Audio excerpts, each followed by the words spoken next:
Hello বন্ধুরা, আমার নতুন একটা ভিডিওতে তোমাদের সকলকে জানাই স্বাগত। তো বন্ধুরা, আজকে দেখো এখানে আছে কাবলি ছোলা। তো কাবলি ছোলাটা ভিজিয়ে দিয়েছি, দেখেছো? তো এটা হচ্ছে আমি সারা রাত ধরে ভিজিয়ে রেখে দিয়েছি। তো এখন সকালবেলায় এই যে কাবলি ছোলাটাকে দিয়ে একটা রেসিপি বানাবো তোমাদের সঙ্গে। আর অনেকেই না ডায়েট রেসিপি চাইছো, যে যারা ডায়েট করে তারা কি খাবে। তো আজকে এই রেসিপিটা যারা ডায়েট করে তাদের জন্য কিন্তু একদম 100% পারফেক্ট রেসিপি। তো চলো শুরু করে দিই কীভাবে আমি একটা ডায়েট রেসিপি তোমাদের সঙ্গে শেয়ার করি। আর এটা কিন্তু ভালো মানুষরা খেলে আরও তো শরীরটা আরও ভালো থাকবে। তো চলো, প্রথমে হচ্ছে এই কাবলি ছোলাগুলো আমি এই প্রেসার কুকারের মধ্যে সবগুলো নিয়ে নেব। তো প্রেসারের মধ্যে সমস্ত কাবলি ছোলাগুলো নিয়ে নিয়েছি। তো এখানে আমি 300 গ্রাম মতন কাবলি ছোলা নিয়ে নিয়েছি। আর এখন একটু লবণ দিয়ে দেব। তো এখানে 1.5 চামচ মতন লবণ দিয়ে দিলাম, আর দিয়ে দেব জল। তো এই যে জলটা দিয়ে দিলাম। আর তোমরা যদি মনে করো যে একটু আলু এর সঙ্গে অ্যাড করব, তো তাহলে তারা আলু অ্যাড করতে পারো। যারা একদম প্রপার ডায়েট রেসিপি চাচ্ছ তারা কিন্তু আলুটা স্কিপ করে যাবে। তো আমি এখানে একটা গোটা আলুও সিদ্ধ হওয়ার জন্য এর মধ্যে দিয়ে দিলাম। তো এখন এটাকে আমি 2টো সিটি মেরে নেব। ওদিকে হচ্ছে কড়াইটা সিদ্ধ করে নিচ্ছি। আর এখন এর মধ্যে দিয়ে দিচ্ছি 1 চামচ মতন জিরে আর 1 চামচ মতন ধনে। তো এখন এটাকে একটু রোস্ট করে নেব, খুব বেশি না, মিডিয়াম একটু রোস্ট করে নেব। তো ধনে আর জিরেটা একদম রোস্ট করে নিয়েছি। এখন একটু ঠান্ডা করে এটাকে গুঁড়িয়ে নেব।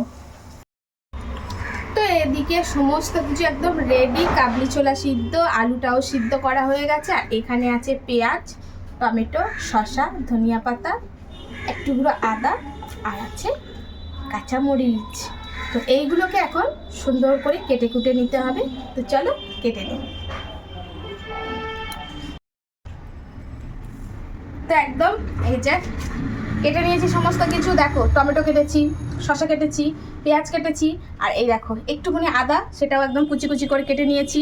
এখানে আছে ডুমো ডুমো করে আলু সিদ্ধ, এখানে আছে কাঁচা লঙ্কা কুচি, এখানে ধনে পাতা কুচি, আর হচ্ছে লেবু। তো লেবুটা আমি অনেকগুলো নিয়েছি, কারণ মানে অনেকগুলো বলতে এখানে 3টে লেবু আছে। আর লেবুগুলো ছোটো ছোটো, তো ওই জন্য। তো টকটা যে যার মানে কী বলে পছন্দ অনুযায়ী। আর এখানে আছে কাবলি ছোলা সিদ্ধ, আর সিদ্ধ করার সময় তো লবণ দিয়েছি, তোমরা সবাই জানো। তো চলো এখন রেসিপিতে চলে যাই। তো প্রথমেই সিদ্ধ করা ছোলাগুলো নিয়ে নিলাম। এখন এর মধ্যে সমস্ত যা যা কেটে রেখে দিয়েছি এগুলো সব দিয়ে দেব। আলু, কাঁচা লঙ্কা, ধনিয়া পাতা,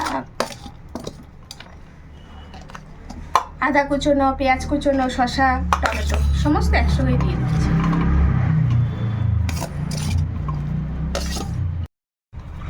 তো এখন দিয়ে দেব এখানে একটু বিট লবণ।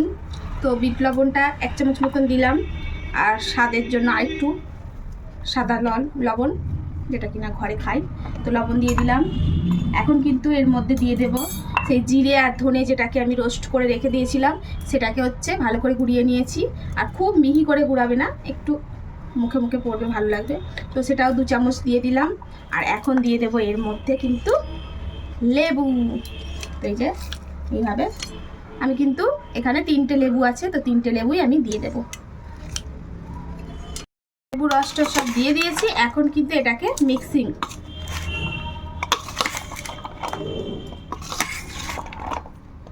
এখন এইভাবে ভালো করে মাখাতে হবে, যাতে করে লবণ, মশলা আর এই যে লেবুর রস এগুলো সব একসঙ্গে ভালো করে লেগে যায়।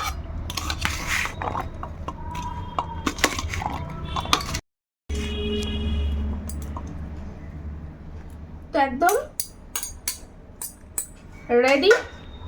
তো এই পর্যায়ে মানে আর কিছু দেব না আমরা। তোমরা চাইলে এর মধ্যে টক দইও অ্যাড করতে পারো, বা একটু সিদ্ধ ডিম ছোট ছোট করে কেটে নিতে পারো। এটা হচ্ছে একদম প্রপার ডায়েট কিন্তু রেসিপি। যারা ডায়েট করছো তারা যদি এরকম এক বাটি মানে ভরপেট করে খেয়ে নিতে পারো, তাহলে কিন্তু খিদেও পাবে না।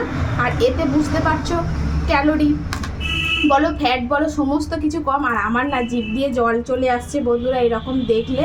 আর এরকম খাবার দেখলে জিভ দিয়ে তো জলও চলে আসবে, সাথে কিন্তু শরীরের জন্য খুব হেলদি।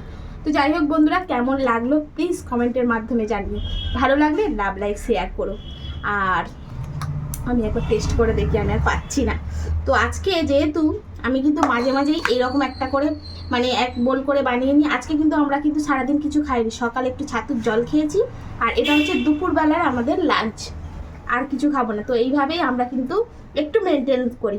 তো সপ্তাহে অন্তত মানে 2 দিন এইটা আমরা চালু করি। তো যাই হোক, আমি একটু খেয়ে দেখি বন্ধুরা, আর পাচ্ছি না, কি বলবো, এটা তো খাই, টেস্ট তো লাগে। আজকে মনে হয় তোমাদের সঙ্গে শেয়ার করলাম বলে এটা মনে হয় আরও টেস্টি হয়ে গেল। তো যাই হোক, তোমরা কিন্তু বাড়িতে এইভাবে বানিয়ে খেতে পারো, বিকালে স্ন্যাক্স হিসেবেও খাওয়া যেতেই পারে, আর এর সঙ্গে মুড়ি দিয়েও খেতে পারো। তো চলো আজকের মতন আসি, আর প্লিজ তোমরা কিন্তু কমেন্টে অতি অবশ্যই জানাবে। তো চলো, টাটা।